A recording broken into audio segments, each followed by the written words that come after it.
Саламатсыңарбы, студенттер? Бүгүнкү биздин өтө турган темабыз тамак сиңирүү системасы. Демек, бүгүнкү темабыздын планына 3 суроо камтылган. Биринчи план тамак сиңирүү органдарынын түзүлүшү, экинчи план тамак сиңирүү органдарынын кызматы, үчүнчү план тамак сиңирүү органдарынын гигиенасы. Биз бүгүнкү сабакта биринчи жана экинчи план боюнча маалымат ала алабыз. Ал эми үчүнчү планды студенттин өз алдынча ишине беребиз. Бул план боюнча мен силерге Google форма программасы аркылуу тест түзүп жөнөтөм. Сабактын максаты: студенттер тамак сиңирүү органдары жөнүндө маалымат алышат, тамак сиңирүү органдарынын түзүлүшүн, кызматын билишет, тамак сиңирүү органдарынын гигиенасын сактоого жана ден соолукту чыңдоого үйрөнүшөт. Демек, студенттер биз ошол 3 максатты өздөштүргөнүбүздө сабак максатына жетти деп эсептейбиз.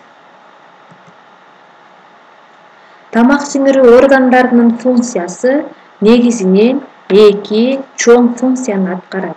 Биринчиси пластикалык функция же болбосо курулуш материалы. Тамак организмди курулуш материалы менен камсыз кылып турат. Экинчи чоң функция бул энергиялык функция. Демек, адамды энергия менен камсыз кылып турат. Курсак ачканда энергия жетишсиз болуп калат. Тамак сиңирүү органдарына негизинен 5 орган катышат. Биринчиси ооз көңдөйү, экинчиси алкым, үчүнчүсү кызыл өңгөч, төртүнчүсү ашказан, ал эми бешинчиси бул ичегилер болуп саналат. Ошол 5 орган биригип туруп тамак сиңирүү системасын аткарат. Тамак сиңирүү системасында биринчи тамак ооз көңдөйүнө келет, өзүңүздөр көрүп тургандай.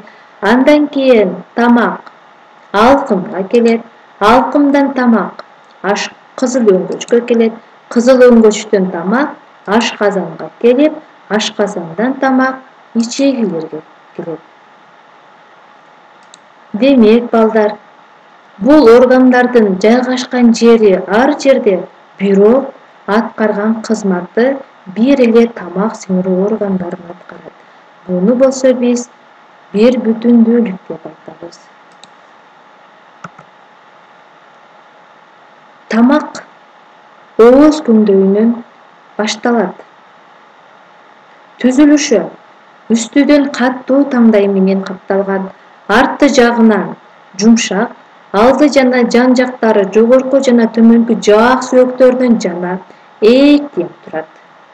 Бала төрөлгөндө тишсиз төрөлөт. Биринчи сүт тиши 6 айынан 9 айына чейин чыгат. 1 жаштын аягында 8 тиш, 3 жаштын биринчи жарымында 20 тиш чыгат. Балдарда баары болуп 20 сүт тиш болот. Алар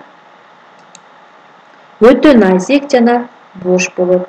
Сүт тиштин туруктуу тишке алмашуусу өспүрүм куракка чейин созулат.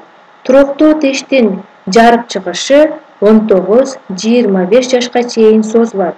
Адамдарда баары болуп 32 тиш болот. 8 кашка, 4 кылкыйма, 8 кичине азуу, чоң 12 азуу тиш болот.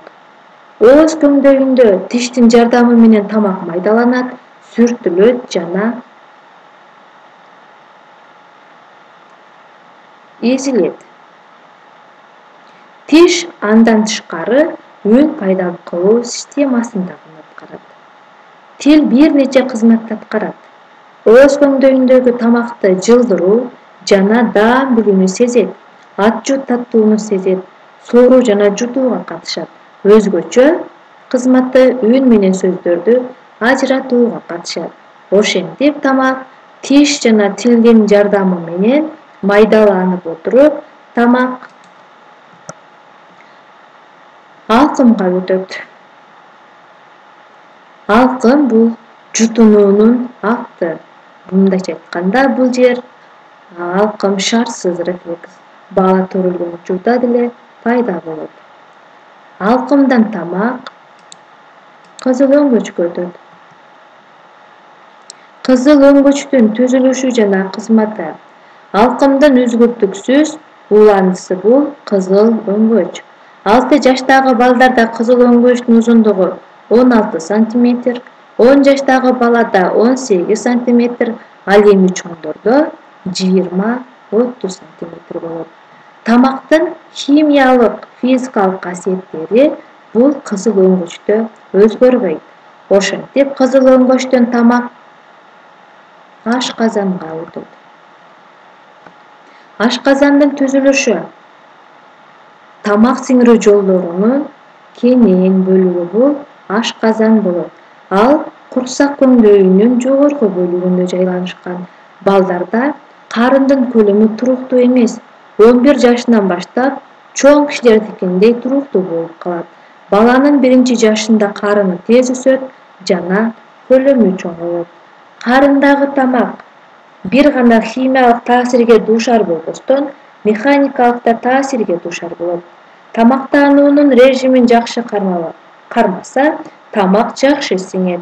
Карындын согунун бөлүнүп чыгышы эрте менен, түштө, кечинде күчөйт. Башкача айтканда, шарттуу рефлекс пайда болот.